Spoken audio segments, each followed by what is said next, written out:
بسم اللہ الرحمن الرحیم والصلاة والسلام علی سیدنا محمد خاتم النبیین و خاتم المعصومین صلی اللہ علیہ وآلہ وسلم۔ عزیز طلباء کرام، السلام علیکم ورحمۃ اللہ وبرکاتہ۔ وندوب تاخیر التیمم الی آخرہ، یہاں سے شروع ہو رہا ہے،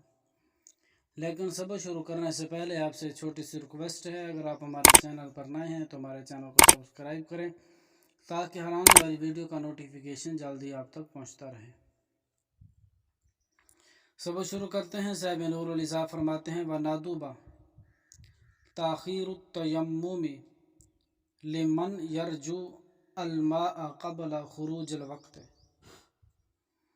یہاں سے چند مسائل بیان فرما رہے ہیں تیمم کے لحاظ سے۔ فرماتے ہیں کہ تیمم کو مؤخر کرنا مستحب ہے اس شخص کے لیے کہ جس کو امید ہو پانی کے ملنے کی وقت کے نکلنے سے پہلے۔ صورت مسئلہ یہ ہے، اگر کسی شخص کے پاس پانی موجود نہیں ہے اور یہ امید ہے کہ نماز کے آخری وقت تک پانی جو ہے وہ مل جائے گا،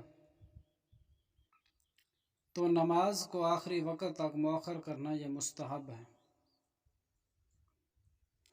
اب آخری وقت سے مراد، بعض نے کہا کہ مستحب وقت تک مؤخر کرے اور بعض نے کہا کہ وقت جواز تک نماز کو مؤخر کرے، لیکن صحیح قول جو ہے وہ اول ہی ہے کہ مستحب وقت تک نماز کو مؤخر کر سکتا ہے اگر پانی کے ملنے کی امید ہو۔ ہاں، اگر پانی کے ملنے کی کوئی امید نہ ہو تو پھر جو ہے وہ تیمم کر کے نماز پڑھ لے۔ یہی بات بیان فرماتے ہیں کہ تیمم کو مؤخر کرنا مستحب ہے اس شخص کے لیے کہ جسے امید ہو پانی کے ملنے کی وقت کے نکلنے سے پہلے تک۔ آگے فرماتے ہیں وَيَجِبُ التَّأْخِيرُ بِالْوَعْدِ بِالْمَاءِ وَلَوْ خَافَ الْقَضَاءَ۔ یہاں سے بیان فرماتے ہیں واجب ہے مؤخر کرنا تیمم کو پانی کے وعدہ کی وجہ سے، اگرچہ نماز کے قضا ہونے کا خوف ہو۔ صورت مسئلہ یہ ہے کہ اگر کسی نے پانی کا وعدہ کیا کہ میں آپ کو پانی دیتا ہوں، آپ اس سے وضو کر کے نماز پڑھ لینا، اب اس مصلی پر، نمازی پر ضروری ہے، واجب ہے کہ یہ پانی کے آنے کا انتظار کرے۔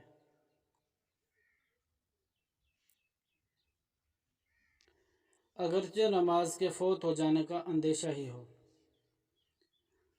مگر انتظار کے ساتھ شرط یہ ہے کہ جو واعد ہے، وعدہ کرنے والا ہے، اس کے پاس پانی موجود ہو یا وہ واعد کسی ایسی جگہ پر موجود ہو جہاں سے وہ پانی لا سکتا ہو۔ تو اگر ایسا نہیں ہے کہ واعد کے پاس پانی بھی نہیں ہے اور اس کے پاس کوئی ایسا سبب بھی نہیں کہ وہ وہاں سے پانی لائے، تو پھر اس مصلی کو چاہیے کہ انتظار نہ کرے، تیمم کر کے نماز پڑھ لے۔ وَيَجِبُ التَّأْخِيرُ بِالْوَعْدِ بِالْمَاءِ، فرماتے ہیں کہ واجب ہے مؤخر کرنا تیمم کو پانی کے وعدہ کی وجہ سے، اگرچہ قضا کا خوف ہو۔ آگے فرماتے ہیں لیکن یہاں پہ ایک یہ مسئلہ ہے، پیچھے کہا کہ تیمم کو مؤخر کرنا مستحب ہے پانی کے ملنے کی امید کی وجہ سے، لیکن وَيَجِبُ التَّأْخِيرُ بِالْوَعْدِ بِالْمَاءِ، یہاں پہ کہا کہ تیمم کو مؤخر کرنا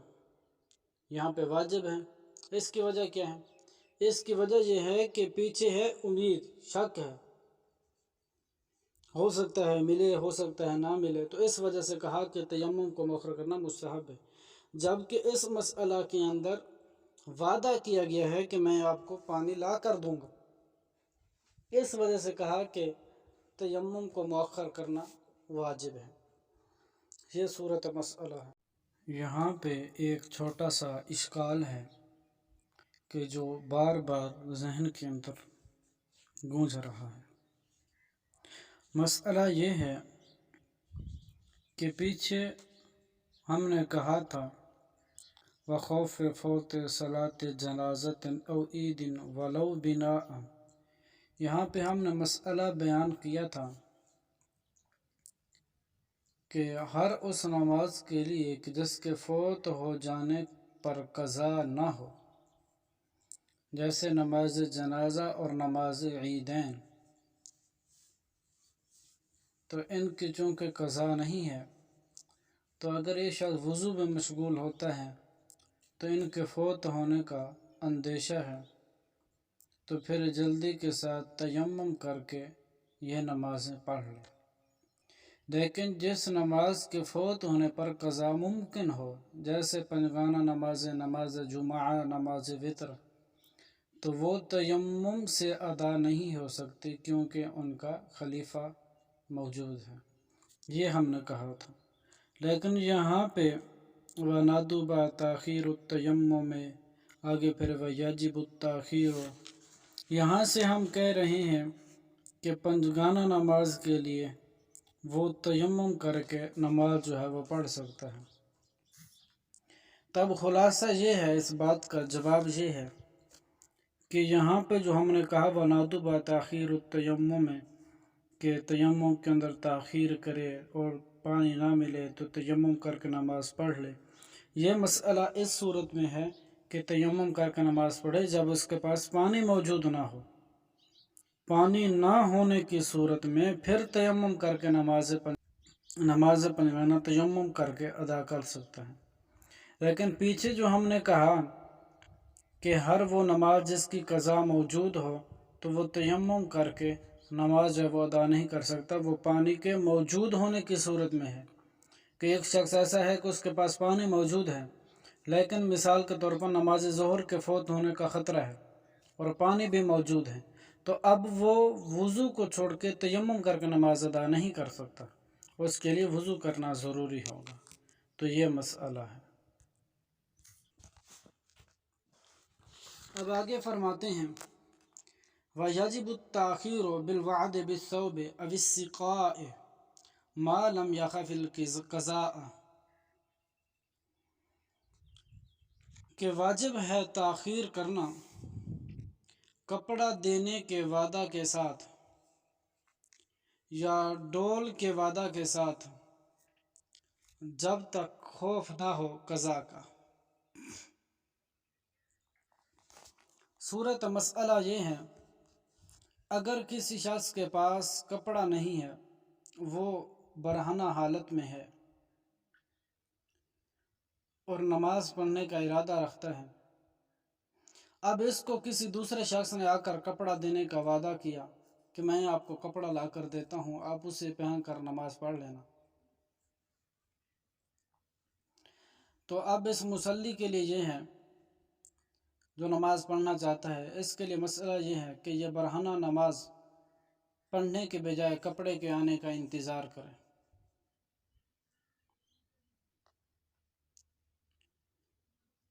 اسی طرح اگر کوئی شخص پانی کے کنویں پر موجود ہے اور نماز پڑھنا چاہتا ہے،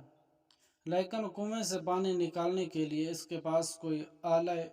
ماء نہیں ہے کہ جس سے پانی نکال سکے، تو کسی شخص نے وعدہ کیا کہ میں آپ کو ڈول اور رسی لا کر دیتا ہوں، آپ اس سے پانی نکال کر آپ وضو کر لینا، تو اب اس کے لیے یہ ہے کہ یہ ڈول اور رسی کے آنے کا انتظار کرے اور تیمم کے اندر تاخیر کرے، بشرط یہ ہے کہ نماز کے قضا ہونے کا اندیشہ نہ ہو۔ ہاں اگر نماز کے قضا ہونے کا خوف ہو، اندیشہ ہو، تو اس حالت کے اندر برہنہ یا تیمم کر کے نماز پڑھ لے۔ تو فرماتے ہیں وَيَجِبُ التَّأْخِيرُ، کہ واجب ہے تاخیر کرنا کپڑا دینے کے وعدہ کے ساتھ یا ڈول کے وعدہ کے ساتھ جب تک کہ خوف نہ ہو نماز کے قضا ہونے کا۔ وَيَجِبُ طَلَبُ الْمَاءِ إِلَى مِقْدَارِ 400 خطوة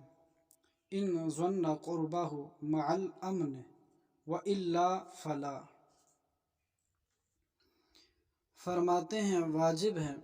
ضروری ہے پانی کا تلاش کرنا 400 قدم کی مقدار تک، اگر گمان ہو کہ اس کے قریب ہونے کا، یعنی پانی کے قریب ہونے کا گمان ہو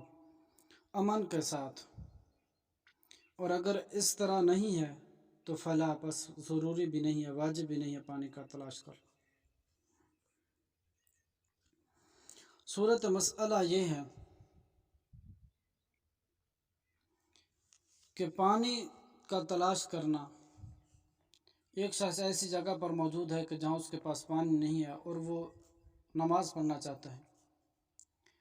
تو اب اس کے لیے ہے کہ یہ پانی کو تلاش کرے 400 قدم تک، لیکن یہ طلب کرنا، تلاش کرنا اس شرط کے ساتھ مقید ہے کہ گمان ہو اسے کہ پانی امن کے ساتھ مجھے مل جائے گا، کسی دشمن کا خوف بھی نہ ہو، کسی اور لحاظ سے بھی کوئی خوف نہ ہو، تو امن کے ساتھ اس کو پانی مل جائے گا کہیں سے 400 قدم کے دوران تو پھر اس کے لیے یہ ہے کہ یہ پانی کو تلاش کرے۔ ہاں، اگر امن کے ساتھ پانی ملنے کا کوئی سلسلہ نہ ہو اور نہ ہی پانی ملنے کا کوئی گمان ہو یا دشمن کا خوف ہو، تو پس پھر جو ہے وہ پانی کا طلب کرنا ضروری نہیں ہے، تلاش کرنا ضروری نہیں ہے۔ وَيَجِبُ طَلَبُ الْمَاءِ إِلَى مِقْدَارِ 400 خطوة إِنْ ظُنَّ قُرْبَهُ مَعَ الْأَمْنِ وَإِلَّا فَلَا۔ فرماتے ہیں کہ ضروری ہے پانی کا تلاش کرنا 400 قدم کی مقدار تک، اگر گمان ہو کہ پانی کے قریب ہونے کا، امن کے ساتھ مل جائے گا، تو پھر تلاش کرنا ضروری ہے۔ وَإِلَّا فَلَا، اگر اس طرح نہیں ہے کہ گمان بھی نہیں ہے ملنے کا یا دشمن کا خوف ہو، تو فلا یطلبہ، تو پھر پانی کا تلاش کرنا کوئی ضروری نہیں ہے۔ وَيَجِبُ طَلَبُهُ مِمَّنْ هُوَ مَعَهُ إِنْ كَانَ فِي مَحَلٍّ لَا تَشُوحُ بِهِ النُّفُوسُ وَإِنْ لَمْ يُعْطِهِ إِلَّا بِثَمَنِ مِثْلِهِ لَازِمَهُ شِرَاؤُهُ بِهِ إِنْ كَانَ مَعَهُ فَاضِلًا عَنْ نَفْقَتِهِ۔ فرماتے ہیں کہ واجب ہے، ضروری ہے پانی کا مانگنا، طلب کرنا اس شخص سے کہ جو اس کے ساتھ ہو، اگر ہو ایسی جگہ پر کہ جہاں پانی دینے میں لوگ بخل نہیں کرتے، وَإِن لَّمْ يُعْطِهِ، اور اگر وہ پانی نہ دے، إِلَّا بِثَمَنِ مِثْلِهِ، مگر ثمن مثلی کے بدلے میں، تو ضروری ہے پانی کا خریدنا اسی ثمن کے ساتھ، إِنْ كَانَ مَعَهُ فَاضِلًا عَنْ نَفْقَتِهِ، بشرط ہے کہ اس کے پاس اپنے خرچ سے زائد رقم ہو۔ صورت مسئلہ یہ ہے کہ اگر کوئی شخص سفر کر رہا ہے، نماز کا وقت ہو گیا اور اس کے پاس پانی بھی موجود نہیں ہے، اب یہ نماز پڑھنا چاہتا ہے، لیکن اس کے پاس تو پانی نہیں ہے، اس کے ساتھی کے پاس پانی موجود ہے، تو ضروری ہے کہ وہ پانی اپنے ساتھی سے طلب کرے، مانگے نماز پڑھنے کے لیے۔ اگر وہ پانی دے دے تو وضو کر کے نماز پڑھ لے، اگر وہ ویسے پانی نہیں دیتا اور وہ کہتا ہے کہ میں پانی جو ہے آپ کو دوں گا، لیکن پیسوں کے بدلے میں، ثمن کے بدلے میں، اب اگر وہ پانی کی قیمت وہی مانگتا ہے جو عام طور پر مروجہ قیمت چل رہی ہے، ثمن مثلی مانگتا ہے، تو اب اس شخص کے پاس اپنے خرچہ سے زائد رقم موجود ہے تو پھر تو قیمتاً پانی لینا واجب ہے اس کے لیے، اور اگر اپنے خرچہ سے زائد رقم موجود نہیں ہے تو پھر جو ہے وہ پانی نہ لے، تیمم کر کے نماز پڑھ لے۔ یہی مسئلہ بیان فرمایا۔ وَيَجِبُ طَلَبُهُ مِمَّنْ هُوَ مَعَهُ، فرماتے ہیں ضروری ہے، واجب ہے اس کا مانگنا اس شخص سے کہ جو اس کے ساتھ ہے، اگر ہو ایسی جگہ پر کہ جہاں پانی دینے میں لوگ بخل نہ کرتے ہوں، اور اگر نہ دے وہ پانی مگر ثمن مثلی کے بدلے میں، تو ضروری ہے پانی کا خریدنا اسی ثمن کے ساتھ، بشرطے کہ اس کے پاس اپنے خرچ سے زائد رقم ہو۔ آگے فرماتے ہیں وَيُصَلِّي بِالتَّيَمُّمِ الْوَاحِدِ مَا شَاءَ مِنَ الْفَرَائِضِ وَالنَّوَافِلِ، فرماتے ہیں کہ نماز پڑھ سکتا ہے ایک ہی تیمم کے ساتھ جو چاہے فرائض نوافل میں سے، یعنی ایک ہی تیمم کے ساتھ فرائض، نوافل، قضا، ادا وغیرہ نمازیں پڑھی جا سکتی ہیں۔ آگے فرماتے ہیں وَصَحَّ تَقْدِيمُهُ عَلَى الْوَقْتِ، اور صحیح ہے تیمم کو مقدم کرنا وقت پر، یعنی وقت سے پہلے، جس طرح نماز کے وقت سے پہلے وضو کرنا جس طرح جائز ہے، اسی طرح تیمم کرنا بھی جائز ہے۔ آگے فرماتے ہیں وَلَوْ كَانَ أَكْثَرُ الْبَدَنِ أَوْ نِصْفُهُ جَرِيحًا تَيَمَّمَ، وَإِنْ كَانَ أَكْثَرُهُ صَحِيحًا غَسَلَهُ مَسَحَ الْجَرِيحَ وَلَا يَجْمَعُ بَيْنَ الْغَسْلِ وَالتَّيَمُّمِ، اگر ہو بدن کا اکثر حصہ یا اس کا آدھا حصہ زخمی تو تیمم کرے، وَإِنْ كَانَ أَكْثَرُهَا صَحِيحًا غَسَلَهُ، اور اگر اکثر حصہ اس کا صحیح ہے تو پھر دھو لے صحیح حصے کو، مسح الجریح، اور زخمی حصے پر مسح کر لے، اور نہ جمع کرے دھونے اور تیمم کو۔ اکثر بدن کے زخمی ہونے کا جو اعتبار ہے وہ اعضاء کے تعداد کے اعتبار سے کیا جائے گا۔ مثال کے طور پر ایک شخص وضو کرنا چاہتا ہے اور وضو کے اندر اعضاء ثلاثہ کا دھونا اور سر کا مسح کرنا یہ فرض ہے۔ اب صورت مسئلہ یہ ہے کہ اعضاء اربع میں سے 3 اعضاء جو ہیں وہ زخمی ہیں، تو اب یہ بدن کا اکثر حصہ جو ہے وہ زخمی ہوا، اب یہ نماز پڑھنا چاہتا ہے تو اس کے لیے یہ ہے کہ یہ وضو نہ کرے، تیمم کر کے نماز پڑھ لے، یا آدھا حصہ زخمی ہے بدن کا تو پھر بھی تیمم کر کے نماز پڑھ لے۔ اسی طرح اگر کسی شخص پہ غسل جنابت ہے تو اگر اکثر حصہ بدن کا زخمی ہے یا نصف حصہ بدن کا زخمی ہے تو پھر جو ہے وہ تیمم کر لے تو یہ کفایت کر جائے گا، اور اگر اس کا اکثر حصہ صحیح ہے اور قلیل حصہ جو ہے وہ زخمی ہے، مثال کے طور پر وضو کے اندر اعضاء اربع کا دھونا یہ فرض ہے، تو ہاتھ جو ہیں وہ زخمی ہیں، باقی 3 اعضاء درست ہیں، تو پھر اس کے لیے یہ ہے کہ جو اعضاء درست ہیں ان کو دھو لے اور جہاں زخم ہے جس عضو پہ اس پہ مسح کر لے۔ اسی طرح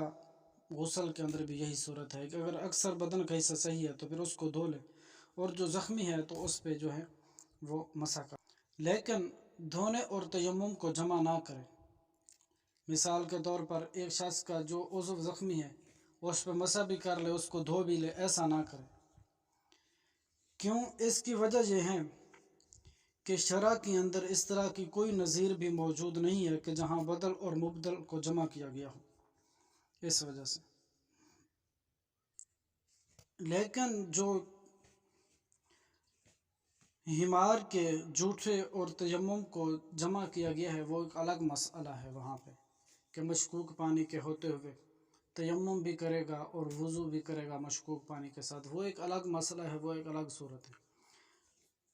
تو یہ یہاں پہ بدن کے زخمی ہونے کی صورت میں یہ ایک الگ مسئلہ ہے۔ فرماتے ہیں اگر اکثر حصہ بدن کا زخمی ہو یا نصف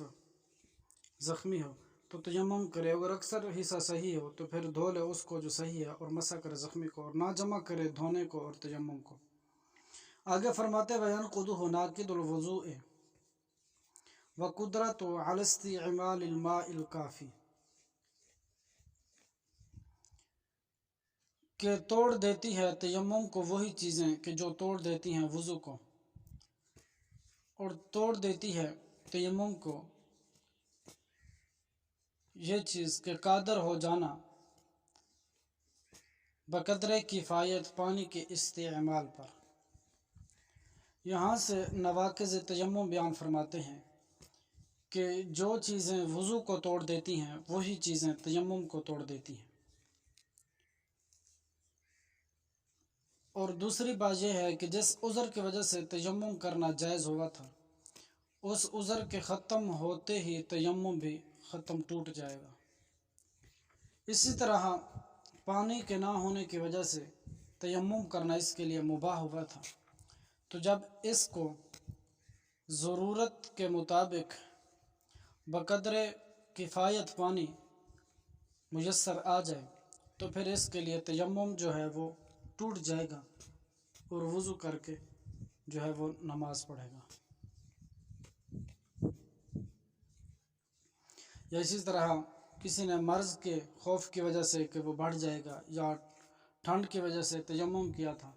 تو جب بھی یہ عذر ختم ہوں گے تو تیمم ٹوٹ جائے گا۔ یہی چیز بیان کی وَيَنْقُضُهُ نَاقِضُ الْوُضُوءِ، توڑ دیتی ہیں تیمم کو وہی چیزیں کہ جو توڑ دیتی ہیں وضو کو، وَقُدْرَةُ عَلَى اسْتِعْمَالِ الْمَاءِ الْكَافِي، اور قادر ہو جانا بقدر کفایت پانی کے استعمال پر۔ ایک شخص ایسا ہے کہ جس کے دونوں ہاتھ بھی کٹے ہوئے ہیں، دونوں پاؤں بھی کٹے ہوئے ہیں اور اس کا چہرہ بھی زخمی ہے، تو پھر اس کے لیے شریعت نے رخصت دی ہے کہ یہ بغیر وضو کے جو ہے وہ نماز پڑھ لے اور اعادہ کی بھی ضرورت نہیں ہے۔